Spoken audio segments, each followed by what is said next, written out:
Do you feel like you're learning and growing in your career? Do you feel like you're better today than you were, say, a month ago or a year ago at what you do? If you work in a learning organization that has a learning culture, chances are the answer is yes.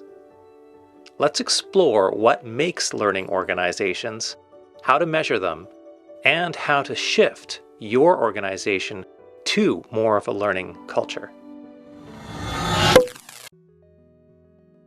So when we're looking at the construct of motivation to learn, you could think of motivation to learn as being divided in a way into those factors that are external to the learner, things in the environment, things in an organization, for instance, that would influence their ability to learn or their motivation to learn. And then the other aspects are internal to the learner. Now we're going to take a look at the external factors first, and within organizations, the thing that we're going to take a look at in this video are organizational culture and how that affects a person's motivation to learn and what the research actually says about this. So the first thing that we want to take a look at is, what is a learning culture? And there are many definitions out there, but the one that I think is probably one of the best is from Peter Senge, who's from MIT's Sloan School of Management, wrote a book called The Fifth Discipline, The Art and Practice of the Learning Organization. And this was based on 15 years of helping organizations learn better. And then later, he helped found the MIT Center for Organizational Learning along with fellow Sloan professor Fred Kofman. And they wrote a chapter called The Heart of Learning Organizations. And I'll just quote from this.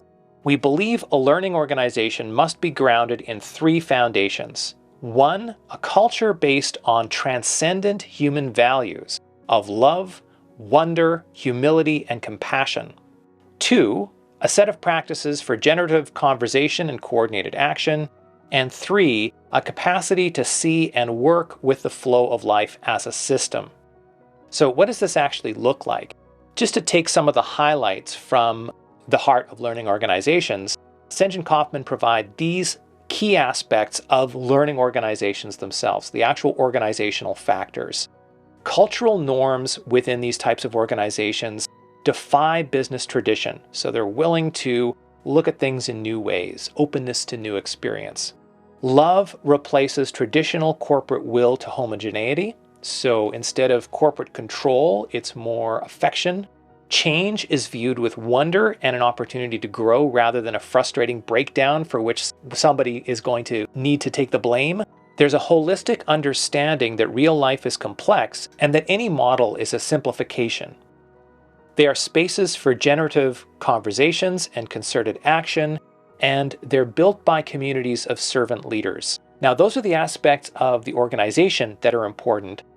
The other thing we want to look at is, what are the key aspects of people that they tend to have in learning organizations? So the people generally have the humility to always be ready and eager to learn and improve.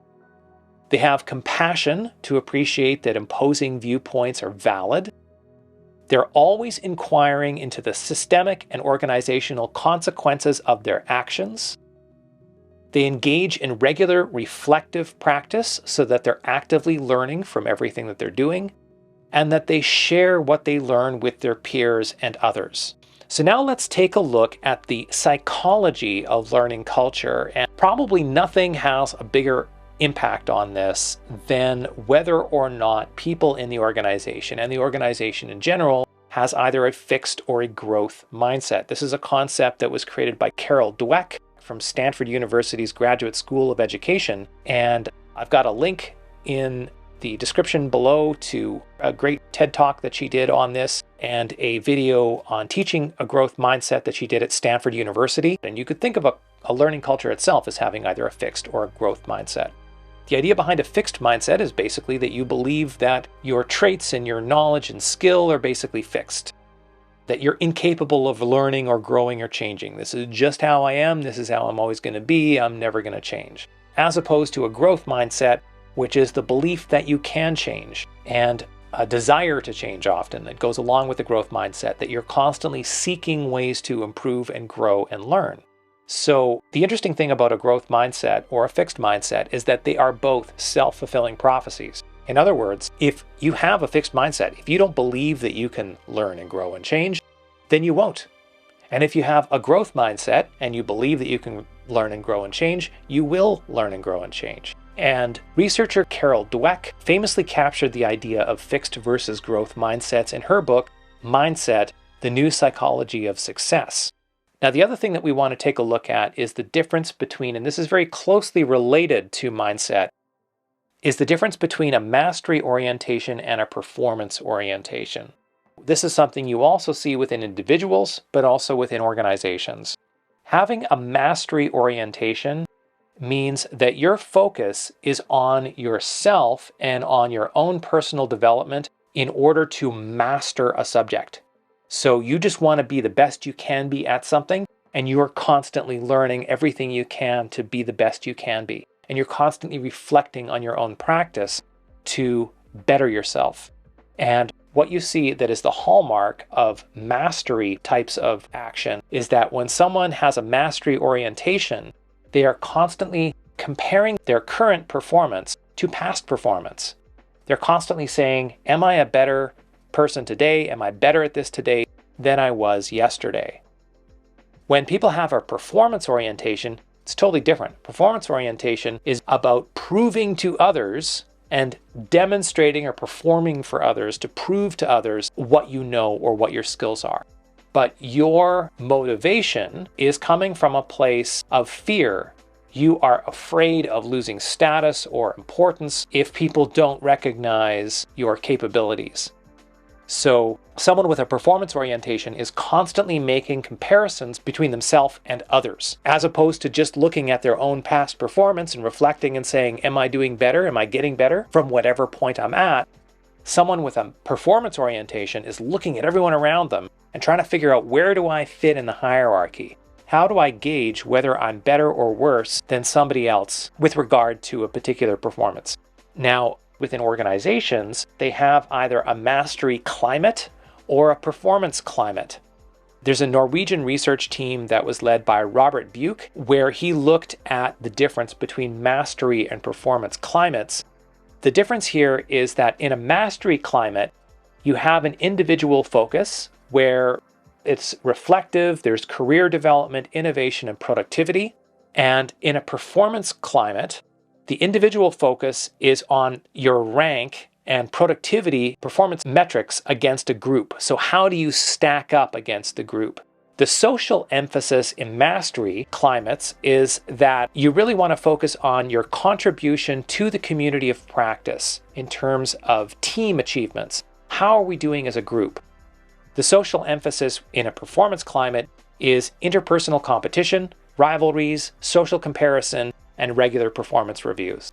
Perceived locus of control is a construct which is, do you believe that you are personally in control of your destiny, or do you believe that some external force or factor or person is controlling things? So in a mastery climate, the general belief is that everybody has an internal locus of control. They're in control of their own destiny. They have a self-determined reason for personal ethics. Whereas in a performance climate, it's external, top-down, low self-determination, and there's a rigid adherence to policy and procedure. That's what keeps people in line. Not their own personal belief in ethics, but just following the rules. In a mastery climate, in terms of compensation, achievement is rewarded with greater autonomy, opportunities to grow, and a general sense of purpose. In a performance climate, compensation is a material reward and punishment, kind of a behaviorist model that involves bonuses, promotions, and demotions. So if you see one or the other, you can use that to determine, are we looking at a performance climate or a mastery climate? And again, a mastery climate is going to give you learners that are more motivated to learn and go beyond. Now, another thing that we can look at is, how do we measure learning culture? And there's two researchers, Karen Watkins from the University of Georgia and Victoria Marsick from Columbia University. They wrote a book called Sculpting the Learning Organization, and then they went on to develop the 7 dimensions of a learning organization. The first is continuous learning. This is opportunities for ongoing education and growth that are provided, and the learning is actually designed to be embedded right in the work so people can learn on the job, just-in-time type training. The second dimension is inquiry and dialogue.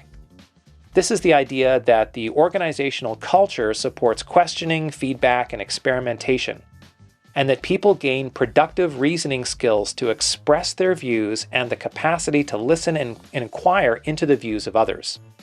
The third dimension of a learning organization is team learning, the idea that work is designed to use teams to access different modes of thinking, collaboration is valued by the culture and rewarded, and teams are expected to learn by working together. The fourth dimension is embedded systems. Necessary systems to share learning are created and maintained and integrated with work, so employees have access to high and low technology systems. These would be things like job aids, a learning management system, online courses, references, reference books, reference materials, that type of thing. Embedded systems. The fifth dimension is empowerment, that people are involved in setting and implementing a shared vision. Responsibility is distributed so that people are more motivated to learn what they are held accountable to do. The sixth dimension is system connection. The organization is linked into its communities, people understand the overall environment and use information to adjust work practices. People are helped to see the effect of their work on the entire organization, which affects internal sense of purpose. And then the final dimension is strategic leadership. Leadership uses learning strategically for business results, and leaders model, champion, and support learning. So after creating these 7 dimensions of a learning organization, they also went on to create what is called the DLOQ, the Dimensions of Learning Organization Questionnaire. This has 21 questions, 3 questions in each of the 7 dimensions, and on the online site, I've got a copy of the survey that you can use for actually doing research on the organizations that you work with to measure the different aspects of those learning organizations and find out where they're at. I'll also provide you with a couple of examples of actual research studies that use the DLOQ and how it was used. Now, the other thing that we want to take a look at with regard to learning cultures is the idea that learning cultures are generally more innovative. So that is something that you can use to appeal to leadership, to encourage them to create more of a learning organization. And then finally, one of the things that's really important as well, for senior leadership at least, is that if you look into the structure of the organization that you're working with and you realize that they're not really very much of a learning organization, that change has to take place from the top. And one of the things that you want to do is try to measure return on learning investment. In other words, if we're going to be doing training, if we want to change this organization in some way, if we want to change policies, what you want to be able to do is show return on learning investment. So first of all, you want to know, how do we measure how much is being spent in both time and money on training? You can add that up. You can work with the organization to figure out what are we currently spending on this. And then you can take a look at how is this actually impacting the organization in terms of the bottom line.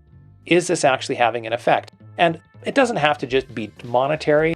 You can also look at how does it affect how much people recommend the organization, their net promoter score. You can take a look at things like the turnover rate in the organization. How likely are people to leave the organization? And if they do leave, are they leaving because they don't like the way that the organization is structured? So these things, retaining good employees, attracting good employees, these are all parts of return on learning investment.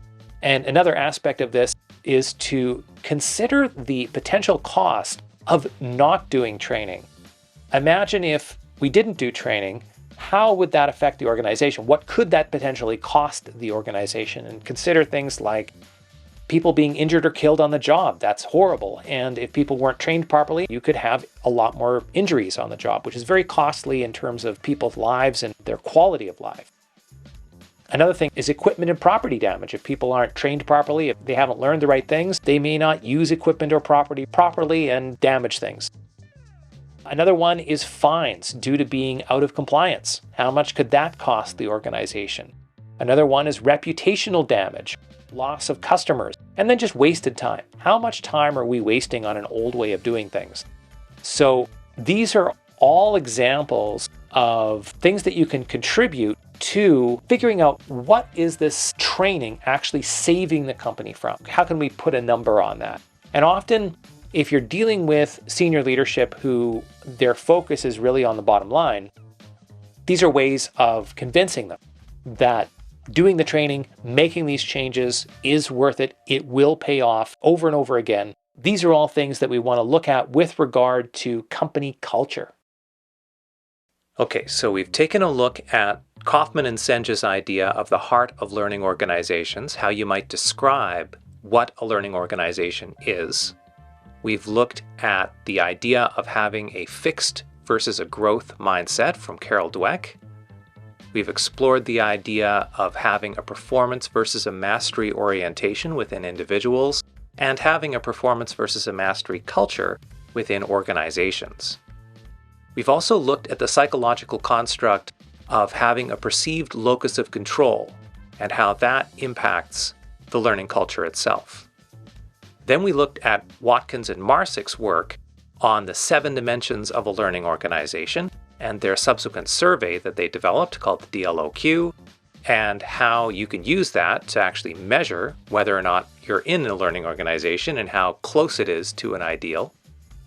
And then we also took a look at the fact that learning organizations really don't happen at all unless senior leadership is closely involved in it and supports it.